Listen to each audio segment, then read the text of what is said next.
ದಕ್ಷಿಣ ಭಾರತದ ಕುಂಭಮೇಳ ಎಂದೇ ಪ್ರಸಿದ್ಧಿ ಪಡೆದಿರುವ ಕೊಪ್ಪಳದ ಶ್ರೀ ಗವಿಸಿದ್ದೇಶ್ವರ ಜಾತ್ರಾ ಮಹೋತ್ಸವವು ಪ್ರತಿ ಸಂವತ್ಸರದ ಪುಷ್ಯ ಮಾಸದ ಕೃಷ್ಣ ಪಕ್ಷದಲ್ಲಿ ಲಕ್ಷಾಂತರ ಭಕ್ತರ ಪ್ರಾರ್ಥನೆಯೊಂದಿಗೆ ನೆರವೇರಿಸಲ್ಪಡುತ್ತದೆ. ಸಾವಿರಾರು ವರ್ಷಗಳ ಇತಿಹಾಸವಿರುವ ಗವಿಮಠದ ಚರಿತ್ರೆ ಅನನ್ಯವಾದದ್ದು.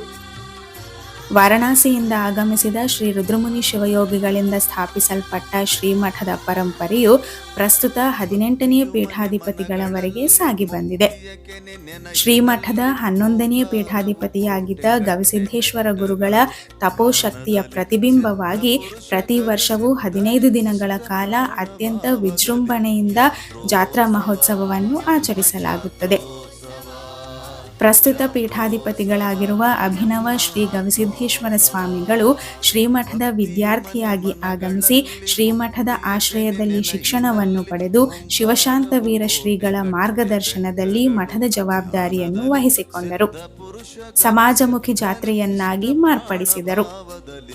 ಪ್ರಾರಂಭಿಕ ದಿನಗಳಲ್ಲಿ ಬೆರಳೆಣಿಕೆಯಷ್ಟು ವಿದ್ಯಾರ್ಥಿಗಳನ್ನು ಪಡೆದಿದ್ದ ಶ್ರೀಮಠವು ಪ್ರಸ್ತುತ 3,500 ವಿದ್ಯಾರ್ಥಿಗಳಿಗೆ ಶಿಕ್ಷಣವನ್ನು ನೀಡುತ್ತಿದೆ. ಶ್ರೀಮಠವು ಧರ್ಮ ಸಂರಕ್ಷಣೆಯ ಜೊತೆಯಲ್ಲಿ ಸಾಮಾನ್ಯ ಜನರ ಬದುಕಿನ ಮೇಲೆ ಅತ್ಯಂತ ಸಕಾರಾತ್ಮಕ ಪರಿಣಾಮವನ್ನು ಬೀರಿದೆ.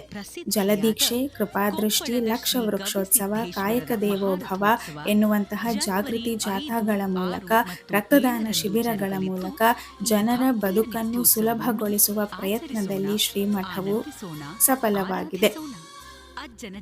ಜಲದೀಕ್ಷೆ ಕಾರ್ಯಕ್ರಮದಲ್ಲಿ 26 ಕಿಲೋಮೀಟರ್ನಷ್ಟು ಹಳ್ಳವನ್ನು ಸ್ವಚ್ಛಗೊಳಿಸುವುದರ ಮೂಲಕ ಎಲ್ಲ ಜಲತಾಣಗಳನ್ನು ಪ್ರವಾಸಿ ತಾಣಗಳನ್ನಾಗಿ ಮಾರ್ಪಡಿಸಲಾಗಿದೆ.